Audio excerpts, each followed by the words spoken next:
안녕하세요. 영화 콘텐츠 제작 크루 온더플로어가 진행하는 팟캐스트 펀치드렁크 무비에 오신 것을 환영합니다. 저는 진행을 맡게 된 도루묵입니다. 반갑습니다. 여러분, 부조화 속의 조화라는 말 들어보셨나요?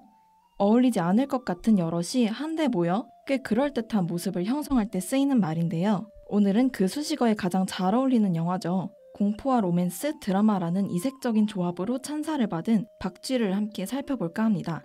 박찬욱 감독은 박쥐를 두고 자신이 만든 영화 중 최고작이라는 이야기를 한 적이 있습니다. 과연 패널분들의 의견도 박찬욱 감독과 일치할지 궁금한데요. 그 궁금증을 해결하기에 앞서 함께 영화 이야기를 나눌 패널분들을 소개하겠습니다. 나초, 베키, 지안님 안녕하세요. 간단한 자기소개와 함께 인사 한 말씀 부탁드려요. 안녕하세요. 저는 나초입니다. 영화관을 가면 무조건 나초를 시켜서 나초예요. 네, 안녕하세요. 저는 박쥐 같지 않은 남자 베키입니다. 네, 안녕하세요. 이번 박쥐 녹음 함께하게 된 지안입니다. 네, 패널분들 소개도 하였으니 이제 명작 토파보기 박쥐 1부 시작하겠습니다. 명작 토파보기 박쥐 1부에서는 영화의 전반적인 내용을 살펴보는 시간을 가질 예정인데요. 영화의 전반부와 후반부를 나누어 인상적이었던 장면이나 연출, 캐릭터까지 다양하게 이야기를 해볼까 합니다. 일단 다들 영화 재밌게 보셨나요? 네, 저 진짜 재밌게 봤던 것 같아요. 평소에 박찬욱 감독 영화를 좋아해가지고 좀 이것저것 찾아봤었는데 박쥐도 기대를 하고 봤지만 또 기대에 부응했던 것 같다라고 말할 수 있을 것 같아요. 그럼 박쥐가 최애작이세요? 그건 아니고. 그건 아니고. 네, 그거는 추후에 공개하도록 하겠습니다. 알겠습니다. 뒤에 또 질문이 남아있기 때문에. 네. 그렇죠. 저도 박쥐 보면서 한 번도 안 끊고 계속 몰입해서 봤던 것 같아서 몰입력이 정말 대단한 영화다 이 생각을 했는데, 사실 보는 도중에는 계속 충격받기에 바빴어서 엄청 내 스타일이다 이런 생각은 솔직히 안 했거든요. 근데 곱씹으면 곱씹을수록 좀 생각할 거리가 많은 영화다 이런 생각이 들어서 처음에 봤을 때보다 나중에 생각했을 때 조금 더 평가가 올라간 영화예요. 저도 너무 재밌게 봤는데 전 사실 박찬욱 감독의 영화가 처음이었거든요. 근데 장면들이 정말 숨막히고 몰입감이 장난이 아니어서 끝까지 숨죽이고 재밌게 본 것 같아요. 다행입니다. 제가 박쥐 너무 보고 싶었는데 저는 옛날에도 봤던 영화인데 이번에 방송 준비하면서 한 번 더 봤더니 더 좋아졌던 것 같아요. 줄거리랑 연출, 캐릭터 설정까지 모두 입체적이라서 말 그대로 도파민 터지는 영화였는데요.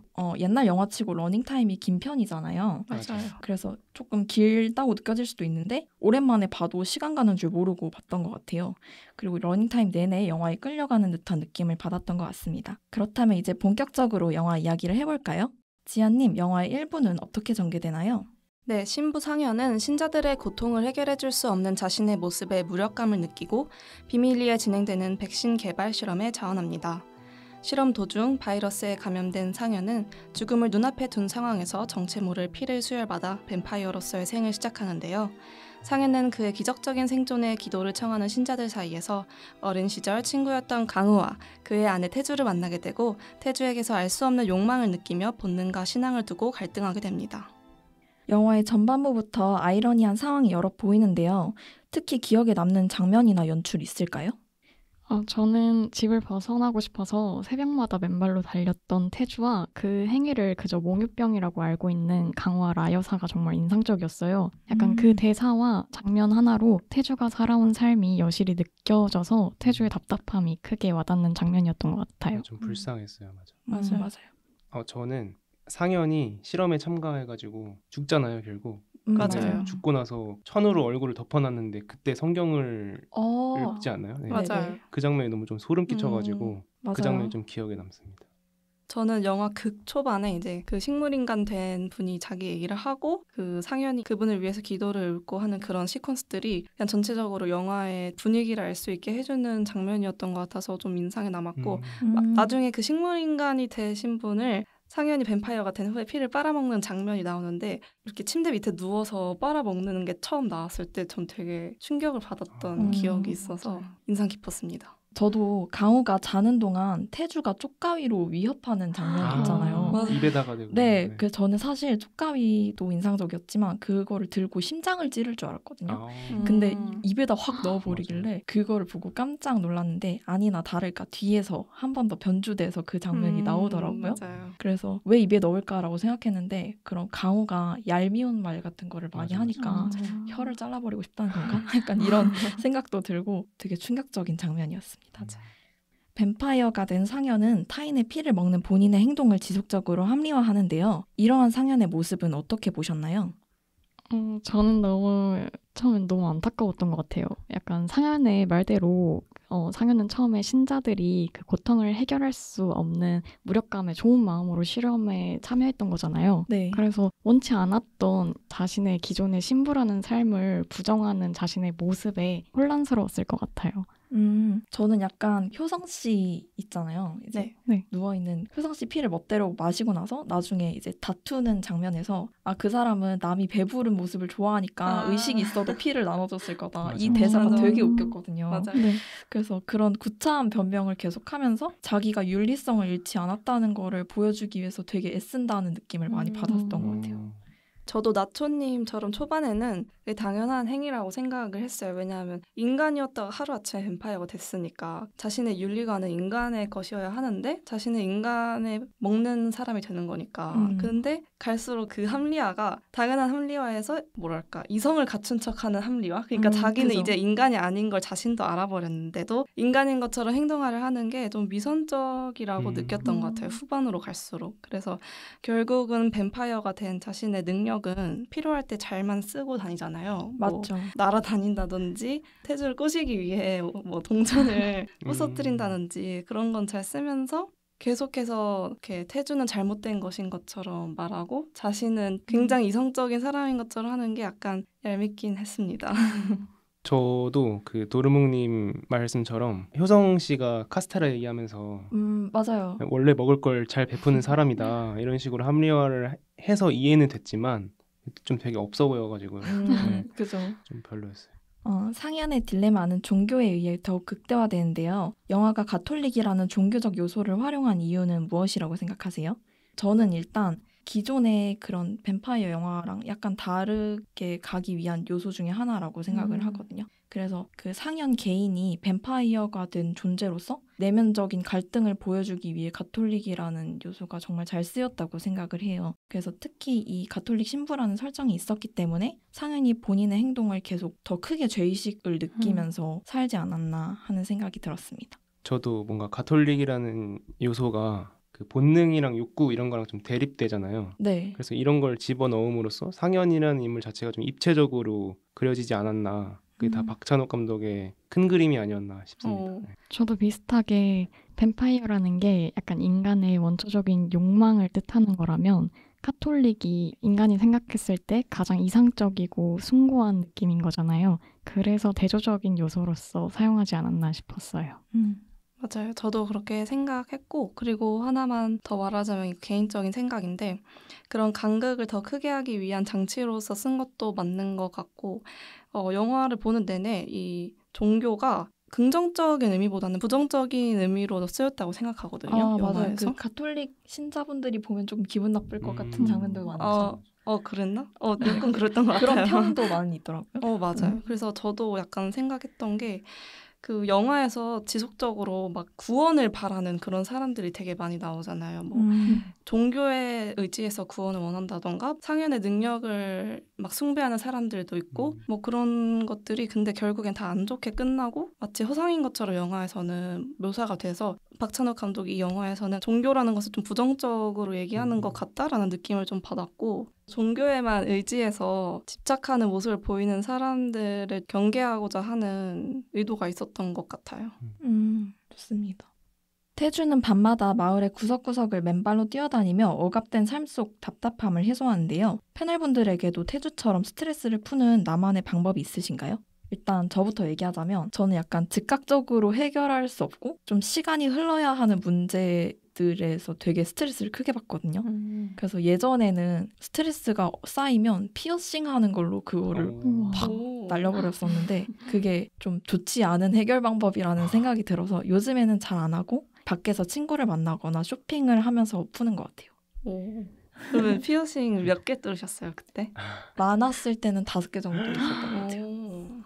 저는 그냥 별거 아닌 방법인데 그냥 음악을 들으면서 밤 산책 혼자 하는 걸 되게 좋아해서 저희 집 앞에 하천이 있거든요. 되게 예쁜 하천이라서 그 하천을 한 12시 이때쯤 이렇게 걸으면서 노캔 키고 걷는 걸 좋아합니다. 저는 이제 스트레스를 받았을 때 그런 답답한 기분을 풀 때는 혼자 코인 노래방에 가서 시원하게 지르고 옵니다. 노래방 좋아요. 평소에도 많이 가시나요? 집 앞에 바로 노래방이 있어서 야. 맨날 갑니다. 다음에 한번 같이 가시죠. 그러니까 저희 좋아요. 둘만 좋아하거든요. 코너를 진짜요? 너무 좋아요. 갑시다.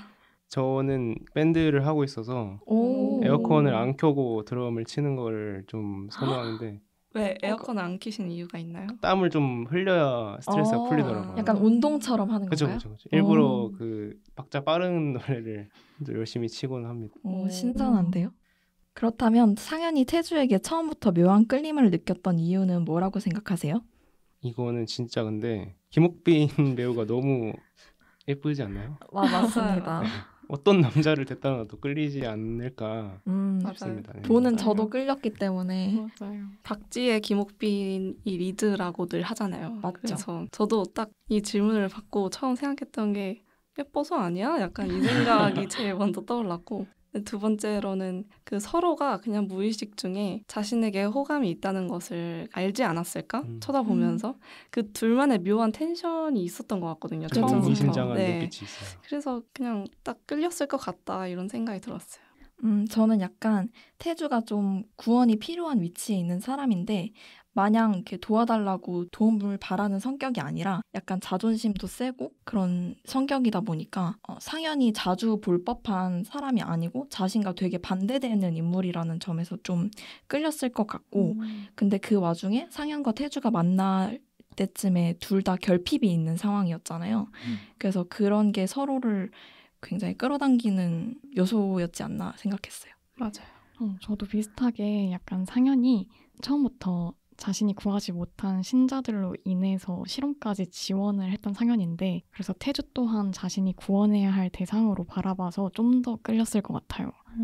좋습니다. 서로에게서 이성적인 욕망을 느낀 상현과 태주의 이야기가 어떻게 전개될지 궁금해지는데요. 영화 후반부의 줄거리도 함께 살펴볼까요? 지속되는 상현과 태주의 관계 속에서 태주는 그가 뱀파이어라는 사실을 알게 됩니다. 그 사실에 머뭇거렸던 것도 잠시 태주는 학대를 이유로 상현의 능력을 이용해 강우를 죽입니다. 그러나 모든 것이 태주의 거짓말에서 비롯됨을 알게 된 상현은 그녀의 목을 조르고 결국 죽을 위기에 처한 그녀에게 자신의 피를 먹이는데요. 뱀파이어가 된 태주는 끝없는 욕망과 잔혹함에 사로잡힙니다. 후반부의 가장 큰 터닝포인트가 바로 강우의 죽음이지 않을까 한데요. 상현과 태주가 강우의 환각을 보는 장면은 어떻게 보셨나요? 저부터 말할게요. 네. 전 딱 한마디로 말할 수 있는데 너무 무서웠다. 저도 비슷합니다.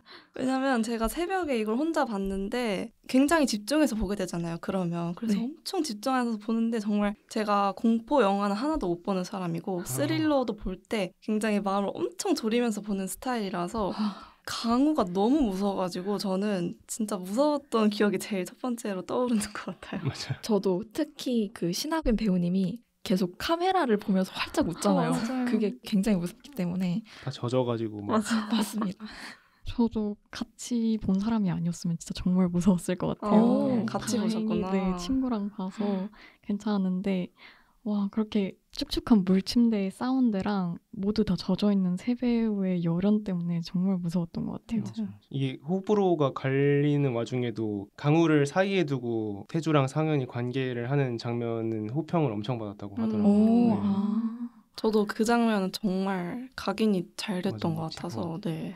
맞아요. 그래서 저는 특히 사람들이 뒷담하면서 친해지듯이 약간 강우가 있음으로써 상현과 태주 사이가 좀 애틋한 부분이 있었을 거라고 생각을 하는데 오히려 강우라는 방해 요인이 없어지고 나니까 둘의 관계가 되게 나빠진다고 느껴졌거든요. 맞아.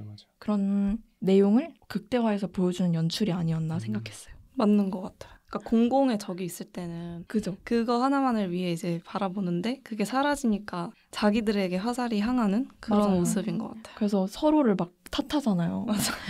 나는 죽이려고 안 했어. 막 어. 이러면서 그 장면이 되게 인상적이었던 것 같아요. 맞아요. 노신부의 죽음은 영화 속 상현의 두 번째 사례라고 볼 수 있는데요. 그가 노신부를 죽인 이유는 무엇일까요? 저는 노신부가 상현에게 약간 정신적인 지주인 동시에 상현이 생각했던 가장 이상적인 인간상이었을 것 같아요. 근데 그런 노신부도 사실은 이제 자신의 욕망을 위해서 뱀파이어가 되고 싶어 하는 똑같은 인간이었음에 큰 허무함을 느껴서 죽인 게 아닐까 싶어요. 저도 나초님이랑 비슷한데 본인은 정체성의 혼란을 겪고 있는데 자신이 믿고 따르던 신부가 되게 이기적이고 속물적인 말을 해가지고 배신감을 많이 느끼지 않았을까 생각을 했고 근데 그냥 영화를 보던 중에는 솔직히 잘 이해는 안 갔어요. 굳이 맞아요. 신부님을 죽였어야 했나? 라는 생각이. 갑자기 막 심장을 그죠? 막 뚫어버리니까. 네, 깜짝 놀랐습니다. 저도 두 분 생각이랑 비슷한데 하나만 더 얘기하자면 실망의 허무함도 있었을 것 같은데 제가 아까 말한 그 종교와 관련된 질문에서 했던 거에 약간 연장선상으로 신을 믿는 게 자신의 욕망을 없애고 구원받을 수 있도록 하는 그런 거잖아요. 그렇기 네. 위해서 신을 믿는 건데 결국에는 그렇다 해도 욕망을 다 없애고 구원받을 수 있는 게 아니구나를 상현이 뭔가 깨달아 버려서 되게 허무해져서 그냥 종교와 관련된 영화의 태도와도 연결이 되는 장면이라고 생각을 했습니다. 맞아요. 뱀파이어가 된 태주와 상현은 비슷하면서도 사뭇 다른 태도를 보입니다. 패널분들은 둘의 차이점이 무엇이라 생각하시나요? 이게 뱀파이어 전에만 봐도 상현은 주변 사람들한테 되게 존경을 받잖아요. 네. 근데 이제 태주는 집안에서 하대받고 막 천대받고 그러는 거에서부터 일단 둘의 캐릭터가 완전 달랐고 상현은 그 피를 먹는 데 있어서 좀 양심적이었는데 태주는 양심 없이 그냥 다 죽이고 빨아먹잖아요. 그죠. 네. 근데 저는 오히려 태주가 더 공감이 되더라고요. 상현은 뭔가 좀 가증스럽고 맞아요. 태주가 좀 쿨해 보여가지고 그 사실 역할만 보면 되게 태주가 악역 같은데 매력적으로 느껴지는 게 이 영화의 큰 포인트 중에 하나인 것 같아요. 맞아요. 저는 상현과 태주에게 있어서 이 뱀파이어라는 능력이 굉장히 대조되게 작용했다고 생각을 하는데 상현에게는 속박으로 작용했다고 생각했고 태주에게는 날개와 같은 역할을 했다고 생각하거든요. 그러니까 둘 다 서로가 지향하던 삶이 있었을 거 아니에요. 살고 싶던. 그죠. 근데 상현은 뱀파이어가 됨으로써 그 삶을 살 수 없게 되어버리고 태주는 오히려 뱀파이어가 됨으로써 자신이 원하던 삶을 살 수 있게 되어서 태주에게는 자유를 줬고 상현에게는 오히려 구속을 해버린 그런 능력이 아니었을까 생각했습니다. 나초님은 어떠셨어요? 저 둘의 차이점이 있다면 정말 한 줌의 인간성이라고 생각이 되는데요. 뱀파이어가 되기 전에 상현은 꽤나 도의적인 신부였어서 자신의 행동에 있어서 아직은 인간인 것처럼 행동하고 싶어 하지만 태주는 억압된 환경에서 자라와서 그런지 큰 힘과 함께 작은 인간성마저도 다 놓아버리게 된 게 둘의 큰 차이점인 것 같습니다. 저도 비슷한 의견인데 태주는 특히 집안에서도 그렇고 항상 약자의 위치에 있던 사람이잖아요. 근데 이제 갑자기 큰 힘을 가지게 되면서 자신을 조절하지 못하고 또 조절해야 할 이유도 몰랐기 때문에 그렇게 행동하지 않았을까 하는 생각이 들었어요. 근데 저 좀 궁금한 거 생겼는데 뭐죠? 그러니까 사람들마다 타고난 성격이나 인간성이 다르다고들 하잖아요. 네. 저는 태주가 좀 타고나길 성격이 약간 인간성이 좀 다른 사람들보다 결여된 사람이 아닌가 생각을 했거든요. 왜냐하면 억눌려서 살아간 것만으로는 그런 성격을 가지기 쉽지 않을 것 같아서 다른 분들은 어떻게 생각하세요? 살짝 성악설 믿으시나요? 전 성모선악설 있습니다. 네. 근데 약간 태주가 타고난 부분은 있는 것 같은 게 그런 집안에서 자랐으면 저 같으면 되게 가스라이팅 많이 당해서 엄청 소심하고 맞아요. 막 그런 성격이 되었을 수도 있을 것 같은데 오히려 약간 기회를 노리고 맞아요. 힘을 줬을 때 본인이 팍 쓸 줄 아는 게 맞아요. 돈도 써본 놈이 안다 이런 맞아요. 말처럼 그 일말에 그 망설임이 없었잖아요. 네. 그리고 강우 죽이려고 막 연습하는 것도 그렇고 그래서 저는 캐릭터 자체가 약간 그렇게 설정되지 않았나? 약간 이 생각도 했습니다. 맞아요. 약간 타고난 부분이 있는 것 같긴 해요. 음. 태주와의 죽음을 각오한 상현은 자신의 신봉자를 추행한 척 하는데요. 그 이유는 뭐라고 생각하세요? 저부터 말해보자면 네. 본인이 신적인 존재가 아니라는 거를 일깨워 주려고 하지 않았나. 이게 상현이 양심적인 면이 좀 잘 드러나는 부분인 것 같아요. 저도 맞아요. 약간 비슷한 느낌인 게 그냥 그대로 죽었으면 사람들에게 약간 안타까운 죽음을 맞이한 신부다 이렇게 좋게 기억이 될 것 같았는데 본인이 그냥 죽기 위해서 마지막으로 사회적으로 자신의 죄악을 제대로 찢고 가는 것 같은 느낌이라서 그런 이유로 추행한 척 하지 않았을까 하는 생각이 들었습니다. 맞아요. 그들에 대한 마지막 배려이자 속죄가 아니었나 싶습니다. 그렇다면 영화의 마지막 장면은 다들 어떻게 보셨어요?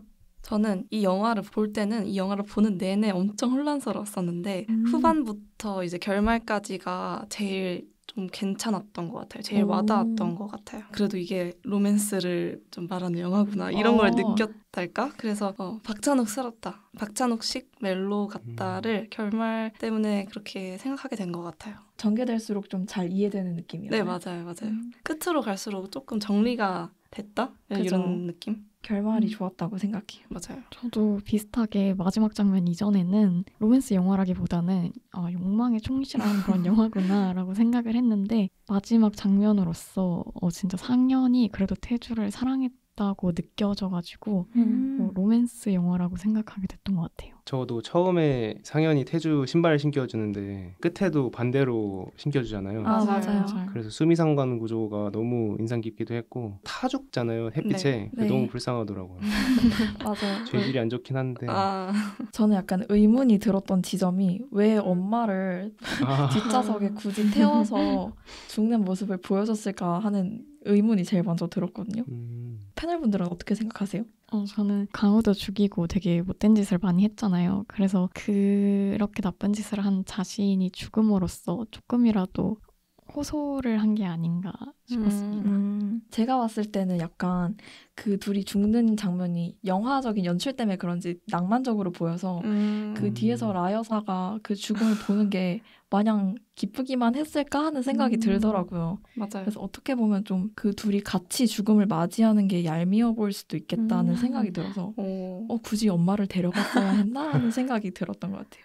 저는 근데 나쁜 짓 실컷 해놓고 어쨌든 엄청 고통스럽게 죽잖아요. 불에 타 죽는 거니까. 맞아요. 그래서 이 정도로 고통스럽게 죽는 게 라여사 당신을 위한 우리의 마지막, 우리는 아니지.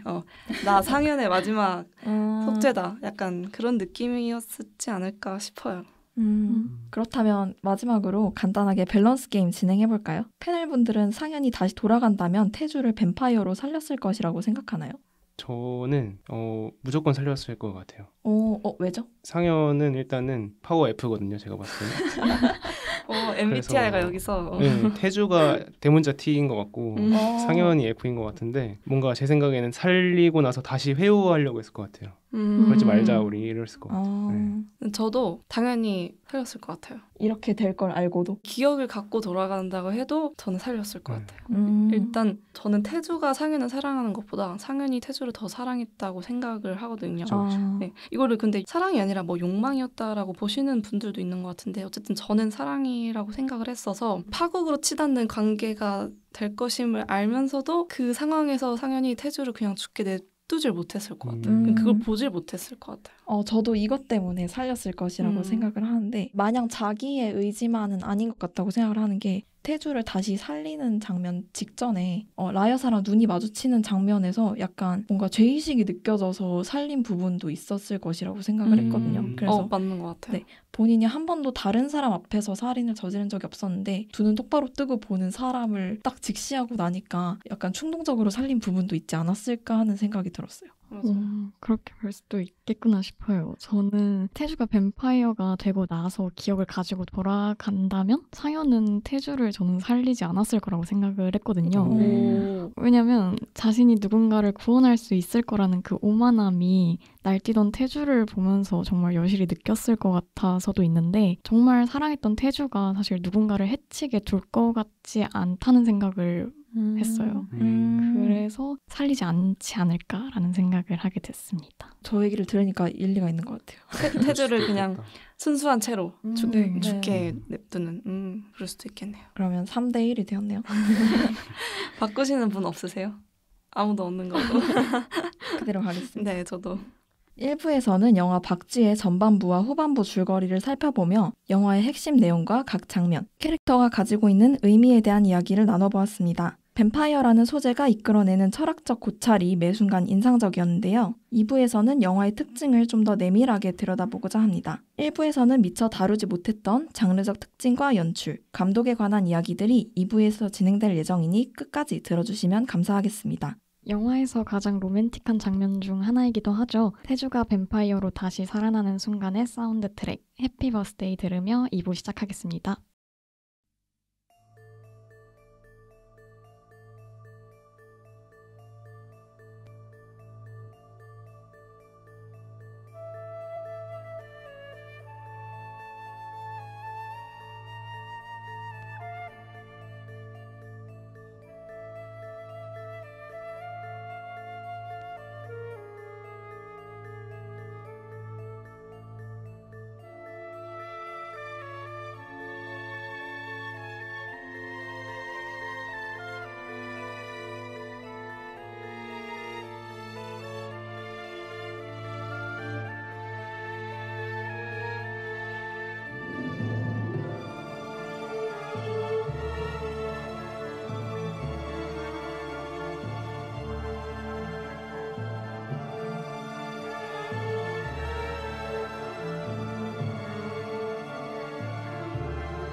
명작 토파보기 박쥐 2부 시작하겠습니다. 1부에서는 박쥐의 전반적인 내용과 장면에 대해 다뤘었는데요. 2부에서는 영화를 더욱 다채롭게 만들어준 외부적, 연출적 요소와 관련된 이야기를 해보고자 합니다. 뱀파이어를 소재로 한 다른 영화들과 구별되는 박쥐의 특징은 무엇이라고 생각하시나요? 백희님 어떻게 생각하세요? 제가 뱀파이어 영화를 많이 안 봐서 모르겠는데 그 외국 뱀파이어 영화를 좀 알긴 알거든요. 트와일라이트나 뭐 드라큘라 이런 거를 좀 알긴 아는데, 근데 얘네들 특징이 주인공이 되게 잘생기지 않았나요? 아, 맞아요. 여자 주인공이 이제 사랑하는 이유가 딱 보이는. 와, 전혀 생각도 못했던. 근데 저도요. 한국을 대표하는 뱀파이어로 송강호가 나온다는 게 이제 이게 좀 맞는 건가 했는데 생각보다 젊을 때라서 나쁘지 제 않았죠. 생각에는 맞아요. 좀 섹시하게 느껴졌던 것 같아요. 맞습니다. 네, 그런 말이 있더라고요. 박찬욱 감독이 워낙 미학적인 걸 좋아하기 때문에 평소에 그런 걸 신경 쓰지 않는 배우들도 박찬욱 영화에 나올 때는 좀 관리를 하고 나오는 것 같아요. 송강호도 박쥐가 리즈인 것 같거든요. 저는. 맞아요. 저도 그 기억에 남았던 평론이 있는데 그 평론 중에 하나가 송강호도 섹시할 수 있다라는 평론이었어요. 맞아요. 그래서 그만큼 정말 섹시하게 나오지 않았나 싶어요. 맞아요. 저는 약간 뱀파이어 영화를 많이 본 편인 것 같긴 한데 주로 서양 영화에서는 뱀파이어가 무리로 등장하는 경우가 많은 것 같거든요. 맞아요. 근데 이 영화에서는 아까도 얘기했지만 좀 상연 개인의 심리적 묘사를 중심적으로 연출하다 보니까 그런 부분이 뱀파이어를 소재로 한 영화 중에서 좀 특징적인 편이 아닌가 싶어요. 저도 뱀파이어를 소재로 한 다른 영화들을 봤을 때 그건 굉장히 뱀파이어라는 특성에 집중해서 그게 거의 대부분의 메인이 되는 영화들이라고 생각했다면 박쥐는 뱀파이어를 그냥 그 영화를 풀어나가기 위한 영화의 메시지를 전달하기 위한 어떤 장치로 사용을 한 것 같다는 차이점을 느꼈습니다. 저도 약간 그렇게 생각했어요. 사실 박쥐는 공포 영화보다는 로맨스 영화로 인식되는데요. 패널분들은 상현과 태주가 정말 사랑했다고 생각하시나요? 나초님 어떻게 생각하시세요? 저는 상현만 사랑했을 거라고 생각이 되는데 상현은 태주를 사랑하기 때문에 구원하고 싶었고 또 마지막까지 책임을 지고 싶었던 것 같은데 태주는 상현을 그저 답답한 현실에서 벗어나게 할 사람 그 이상으로 생각했을 것 같진 않아요. 그러면 약간 사랑하는 사람은 아니고 구원자 정도였을까요? 약간 구원자도 근데 구원자도 좀 아닌가? 거창하게 아. 느껴져서 그냥 정말 필요로만 사용하는 도구. 비용한 사람으로 생각을 했을 것 같아요. 저는 사랑했다고 생각을 해요. 왜냐하면 태주가 만약에 상현을 사랑하지 않았다면 그 마지막 결말에서 처음에 죽기 싫어서 엄청 반항을 하잖아요. 태주가. 네. 근데 결국에 마지막에는 수능을 하고 죽을 때도 이렇게 뭐 떨어져서 죽는다거나 그러지 않고 맞아요, 차 맞아요. 보닛에 같이 앉아서 굉장히 어쨌든 로맨틱하게 서로를 끌어안고 죽고 또 아까 수미사가 구조 말씀하신 것처럼 상현이 신겨줬던 신발을 신잖아요. 그러니까 그게 태주한테 엄청 큰 의미였다는 거죠. 맞아요. 죽기 전에 그걸 다시 신는다는 거는. 그래서 저는 태주도 상현을 사랑했다고 생각합니다. 저도 지아님처럼 둘 다 약간 불안정한 상황에서 서로에게 의지하는 부분이 있었을 것이라고 생각을 하고 특히 상현이 태주에게 필요한 존재긴 하지만 그렇다고 해서 사랑하지 않았던 건 아닐 것 같다는 생각이 들어서 저도 두 사람 다 사랑하지 않았을까 하는 생각을 했습니다. 저는 처음에는 상현만 찐사랑이라고 생각을 했는데 설득을 당한 것 같습니다. 오, 지금 바꾸신 거예요? 네, 태주에 대해서는 좀 잘 모르겠다고 생각을 했었는데 왜냐면 중간에 오달수 배우랑도 그 배드씬 있지 않나요? 네, 아. 맞습니다. 제가 보수적이라 그런 걸 수도 거기에 있는데 집중하셨군요. 네, 그래서 찐사랑이 아니지 않을까라고 생각을 했는데 설득을 당한 것 같아요. 저는 약간 태주한테 있어서 그 관계를 하는 행위가 평범한 우리 일반인들의 기준과 좀 다를 거라고 생각을 하긴 했어요. 그러니까 강호도 있었고 그 전에. 근데 강호를 그죠. 사랑했다고 보이진 않아서 그냥 쾌락을 얻는 그냥 도구 정도? 본능에 충실한 그런 느낌이지 않았을까 싶어요. 저도 약간 설득당한 것 같아요. 그 진짜? 신발 이야기를 듣고 사랑했겠다. 뿌듯하다. 좋아요. 좋습니다. 영화는 주연뿐만 아니라 탄탄한 조연 배우 라인업을 자랑하는데요. 상현과 태주 외에 패널분들에게 인상적이었던 캐릭터 혹은 배우는 누구였나요? 저는 라여사가 진짜 인상 깊었는데 저도요.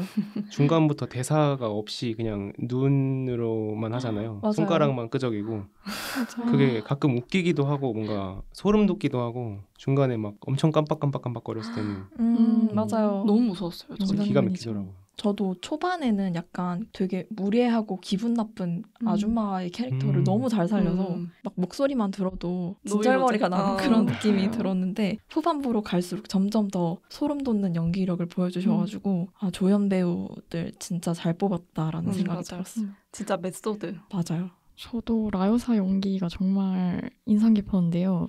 그 중에서도 저는 상현이 태주를 죽인 후에 태주의 피를 허겁지겁 먹는 모습이 있잖아요. 네. 근데 그걸 쓰러진 채 보는 김혜숙 배우의 눈빛에 진짜 소리를 질렀던 기억이 맞아요. 있어요. 그래서 아까 그 눈빛을 보고 약간 상현이 살린 것도 있을 것 같다 네, 이런 말 맞아요. 하셨잖아요. 정말 그 눈빛만으로 모든 게 다 느껴지는 것 같은 연기가 너무 소름 돋는 것 같아요. 맞아요. 저는 또 나여사랑 거의 비슷하게 신하균도 정말 연기를 잘했다. 왜냐하면 그 전에 제 아내 신하균과는 전혀 다른 느낌의 캐릭터였거든요. 네. 그래서 일단 너무 무서웠고 그러니까 되게 코믹하고 생각 없이 사는 사람인 캐릭터인데 그렇게 무섭게 연출을 한다는 게 정말 맞아요. 박찬욱이 대단한 것도 있지만 배우도 대단했다. 약간 맞아요. 이런 생각을 했어요. 맞습니다.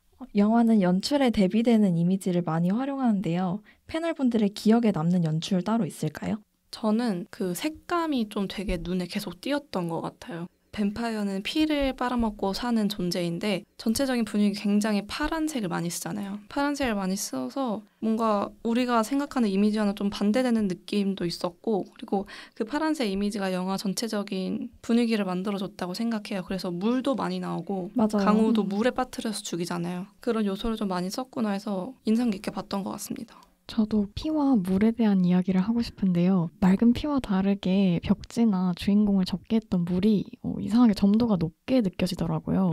그래서 찾아보니까 정말 물의 점성을 높게 사용했다고 말씀하셨어요. 그래서 개인적인 해석으로는 아마 맑은 피를 통해서 약간 순수한 욕망 이런 걸 뜻했을 것 같고 약간 무겁고 눅눅한 물을 통해서 죄책감을 이야기하지 않았나 싶어서 정말 재밌게 봤습니다. 그런 비하인드가 있었네요. 갑자기 생각든 건데 점성이 높은 물이 그걸 약간 피와 같은 의미로 사용하지 않았을까? 이런 생각도 드네요. 왜냐하면 강우 죽고 나서 셋이서 물에 젖은 것 같은 효과로 계속 그 뭐 관계를 맺는다거나 그런 거 하잖아요. 네. 그게 사실은 강우의 피를 뒤집어 쓴 이미 돌아올 수 없는 강을 건넌 그들 그런 느낌이지 않을까? 이런 생각도 드네요. 그런 느낌으로 썼을 수도 있을 것 같아요. 네. 저도 나초님 얘기 듣고 나니까 태주가 상현의 피를 받고 나서 몸이 갑자기 아파지는 때가 있잖아요. 네. 그 병에 걸려가지고 그때 이제 피를 팍 토하는 장면이 아. 좀 맞아요. 인상적이었는데 나초님 얘기 듣고 나니까 그게 약간 그 순수함을 토해내는 것 같은 연출이었을 수도 있겠다는 생각이 들었어요. 저는 그 상승과 하강 연출이 좀 기억에 남는데 처음에 뱀파이어 사실을 알리고 상현이 태주를 안고 뛰어내리는 거는 좀 하강이잖아요. 맞아요. 근데 그때는 되게 자신의 능력을 뽐내고 좀 꼬시려고 하는 행동인데 그런 태주를 다시 안고 이제 계단으로 올라가는 그런 모습은 되게 지루하게 묘사가 돼서 이런 대비가 좀 기억에 남았던 것 같아요. 저는 하나만 더 말해보자면 그 초반부에 신발씬 있잖아요. 그 신발을 보여주고 나서 그 다음에 두 사람을 사이드에서 비추는 컷이 있는데 그 해두름도 되게 많이 보이고 딱 목 아래 정도로만 잘라서 사이드에서 비추는 그 컷이 약간 헤어질 결심에서 또 쓰였던 것 같은 오. 생각이 들어서 역시 박찬욱 감독님의 시그니처 컷이 아닌가라는 생각이 들었고 특히 마지막에 그 자동차 트렁크를 바다에 집어던지는 장면 있잖아요. 네. 거기서도 이제 바다에 풍덩 빠지는 맞아요. 그런 실험적인 구도가 되게 인상적이었던 것 같아요. 그래서 딱 영화만 봐도 박찬욱 감독 영화다라는 게 느껴지는 장면들이 많지 않았나라는 생각이 들었습니다. 앵글을 되게 독특하게 잡는 네, 것 같아요. 맞아요. 헤어질 결심에도 이런 앵글이 많이 나와서 혹시 안 보신 분이 있다면 보셔도 좋지 않을까. 좋아요. 박쥐의 이러한 다채로움을 긍정적으로 바라보는 관객들도 있지만 불필요한 설정과 장면이 많았다고 주장하는 관객들도 있었는데요. 패널분들은 이에 대해 어떻게 생각하시나요? 전 먼저 말하자면 제가 아까 말했듯이 곱씹어 갈수록 괜찮았다고 말했잖아요. 그래서 처음 봤을 때는 사실 너무 자극의 끝판왕 이런 느낌이었어서 좀 정리하기가 어렵긴 했어요. 그리고 또 그냥 제 개인적인 취향이 뭔가 그런 수위가 높은 장면들이 좀 자주 전개되는 것을 피로해하는 그런 성격이 있어서 그냥 개인적인 선호도에도 약간 자극적이게 느껴졌던 것 같긴 해요. 저는 약간 이 영화 자체가 전체적으로 좀 이질적인 부분이 많다고 생각하는데 그런 게 꼭 필요한 요소였다고 생각을 하거든요. 특히 이제 인물의 내면의 혼란을 보여주기 위한 요소로 이런 이질적인 연출들과 다양한 요소들이 필요하지 않았나 하는 생각이 들어서 딱히 불필요한 설정이 많았다고는 생각이 안 들었습니다. 저도 뭔가 후기 같은 거 찾아보면 굳이 그런 배드신 장면을 많이 넣어야 되나라는 후기가 많았는데 주제가 욕망인데 빠지면 안 될 것 같다는 생각이 들더라고요. 그죠. 저도 그런 스윗신들을 통해서 그 배우들의 감정선이 엄청 증폭되어 보여졌다고 생각하고요. 또 그런 수위와 더불어서 말씀해주신 약간 문화적 짬뽕이나 여러 논의점들이 영화에 나와서 과하기 때문에 더 풍부해지지 않았나 싶었어요. 맞아요. 저도 개인적인 선호도와는 관계없이 첫 관계가 끊기고 다시 나중에 첫 관계를 하잖아요. 네. 거기서 그 끊기는 게 라여사의 외침 때문에 끊어진단 말이죠. 맞아요. 그래서 그런 거에도 의미가 있구나. 약간 이런 생각이 들어서 다시 생각해보니까 다 의미가 있었던 씬들인 것 같아요. 박쥐는 유독 박찬욱 감독의 색이 짙게 묻어있는 영화 중 하나라는 생각이 드는데요. 패널분들은 평소 박찬욱 감독을 좋아하시는지 궁금합니다. 지아님은 어떠세요? 전 사실 아무리 유명한 거여도 제가 딱 이날 뭔가 보고 싶어 하는 게 아니면 보지 못하는 병이 있어서 아직까지 박찬욱 감독 영화를 보고 싶은데 많이 못 봤거든요. 네. 근데 이번에 박쥐를 보게 되면서 더 박찬욱 감독에 대한 흥미가 커져서 앞으로 좀 필모를 깨볼 생각입니다. 좋습니다. 네. 저도 박쥐로서 박찬욱 감독의 영화를 처음 접했는데요. 근데 저는 진짜 박쥐를 보자마자 이 감독 내가 사랑할 것 같다라고 느꼈습니다. 극찬인데? 네, 약간 제 취향이 감정선이 엄청나게 강조된 영화를 좋아하는데 그래서 뭐 이런 미장센들과 더불어서 과감한 연출까지 사랑하지 않을 이유가 없다고 느꼈어요.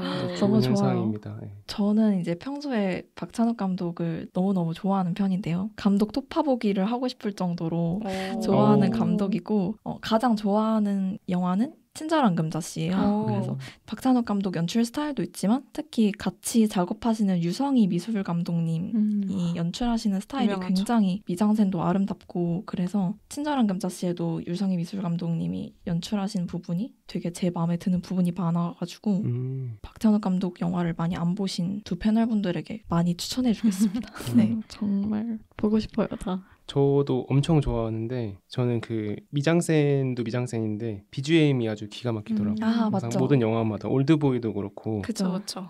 그리고 주제 자체가 인간 본성에 대한 얘기를 많이 하잖아요. 맞아요. 금지된 관계에 대한 얘기다 보니까 제가 원래 좀 인간 본성에 대한 걸 좋아해서 그래서 좀 개인적인 취향에 잘 맞아서 좋아하는 것 같습니다. 저도 약간 글로만 볼 때는 이해 안 되는 행동을 하는데 그게 영화로 볼 때 뭔가 납득이 가면 그 영화가 되게 좋아지는 것 같아요. 박쥐를 보시면서 떠올랐던 영화 혹은 함께 봤으면 좋겠는 영화가 있으셨나요? 저는 박찬욱 감독의 헤어질 결심을 추천하고 싶습니다. 왜냐하면 금지된 욕망에 대해서 갈팡질팡하는 주인공이 나오고 또 그 색감 자체도 박쥐가 파란색이었잖아요. 네. 근데 헤어질 결심도 살짝 청록색 느낌이 나거든요. 그런 것도 좀 비슷해가지고 좀 추천을 하고 싶고 무엇보다 박정민 배우가 나오거든요. 또 박정민 배우님 팬이시잖아요. 그쵸. 그러시구나. 11년차 서포터즈라서 그래서 추천을 드리고 싶습니다. 좋습니다. 근데 이 박쥐의 송강호 역을 헤어질 결심의 남자 주인공 역할을 했던 박해일이 맡았어야 한다 이런 말도 많더라고요. 정말요? 네, 그래서 한번 두 배우의 어떤 이미지를 비교해서 보시는 것도 재밌을 것 같긴 합니다. 저도 원래 박찬욱 감독 영화를 추천하려고 했는데 뭔가 루카 구아다니노 감독의 본즈앤올이라는 영화가 생각이 나서 그 영화를 추천하려고 하는데 그 영화 역시 사랑을 얘기하는데 그 사랑이 일반적인 형태로 풀어지지 않고 굉장히 뭐 식인이라던가 되게 자극적인 소재를 이용해서 사랑을 표현하거든요. 그래서 박쥐도 굉장히 자극적인 방식으로 멜로를 얘기하잖아요. 그런 느낌에서 박쥐를 좋아하신다면 본즈앤올도 한번 보시는 게 어떨까 이런 생각이 들었습니다. 저도 같은 루카 구아다니노 감독의 I am Love를 추천하고 싶은데요. 이 I am Love도 불륜을 인간의 욕망으로 가감없이 풀어낸 영화이기 때문에 그런 어딘가 불쾌하면서도 과감한 감정들을 마구 보여준다는 특징이 박쥐와 비슷해서 추천을 하고 싶습니다. 저는 약간 영화랑 좀 관련 없어 보일 수도 있는데 뱀파이어 한번 보고 나면 또 뭘 봐야 되나요? 좀비를 좀비. 봐야 되잖아요. 그래서 그쵸. 좀비에 관련된 사랑 영화 원바디스 추천을 하겠습니다. 좋아요. 2부에서는 박쥐를 구성하는 요소들에 대한 이야기를 나눠보았습니다. 이제서야 박찬욱 감독이 박쥐를 자신의 최고작으로 뽑은 이유를 알 것 같기도 한데요. 내용과 연출 모두에서 관객들에게 신선하고도 복합적인 경험을 선사해준 영화라는 생각이 듭니다. 그럼 이제 최종적으로 영화의 별점을 매겨볼까요? 저희 팟캐스트의 별점 방식 아시죠? 별점이 10점 만점에 5점 이하라면 별로라는 의미에서의 펀치, 그리고 이 영화의 별점이 6점 이상이면 취할 정도로 좋다는 의미의 드렁크로 구분해서 평점을 매길 겁니다. 그럼 지금까지 나눈 이야기들을 종합해서 박쥐를 평가해볼까요? 일단 저부터 평가하자면 저는 8점 주고 싶고요. 기존의 박찬욱 감독 영화 정말 좋아해서 높은 점수를 주고 싶은데 약간 박찬욱 감독 영화를 많이 보다 보니까 제가 더 좋아하는 박찬욱 감독 영화가 많아서 8점으로 남겨두겠습니다. 그리고 한 줄 평은 한국에서 가장 이질적이고 파괴적인 로맨스 영화로 하겠습니다. 저도 너무나도 드렁크입니다. 별점으로는 9점이고요. 오, 1점은 한 번 더 보고 제 점수를 넘기고 싶어서 비웠습니다. 아, 좋아요. 그럼 10점이 될 가능성도 있는 거네요. 그러지 않을까 싶어요. 네. 근데 박찬욱 감독님 영화가 좋은 게 굉장히 많기 때문에 9점으로 남아있을 수도 있어요. 다 한번 봐보고 매기고 싶어요. 좋습니다. 좋아요. 저는 한 줄 평을 남기면 조금 비슷할 수 있는데 이상과 욕망 사이의 참극, 파멸의 로맨스라고 야. 하고 싶습니다. 좋아요. 너무 좋아요. 저는 10점이고요. 오, 드렁크입니다. 오. 한절평은 욕망과 절제의 대립 그리고 사랑이라고 와. 할 거고요. 다들 한 줄 평이 너무 좋은데요? 저만 별론데. 마지막으로 저도 8점을 줄게요. 드렁크고요. 원래 7점을 주려고 했었는데 제가 그 예전에 했던 방송 중에 파묘를 아, 네. 6점인가 7점을 줬던 것 같아요. 그래서 그거보다는 훨씬 잘 만든 영화라고 생각을 했기 때문에 평점 인플레가 좀 네, 인플레가 들어갔고 한 줄 평은 태주에게 피를 빨리는 희생양이 된 것 마냥 영화 속으로 빨려든다. 하겠습니다. 좋은데요? 네. 좋은데요? 그래요? 감사합니다. 방송을 끝내기 전 떠오르는 태양 아래의 상현과 태주를 장식했던 곡이죠. 상현의 기도 듣고 오겠습니다.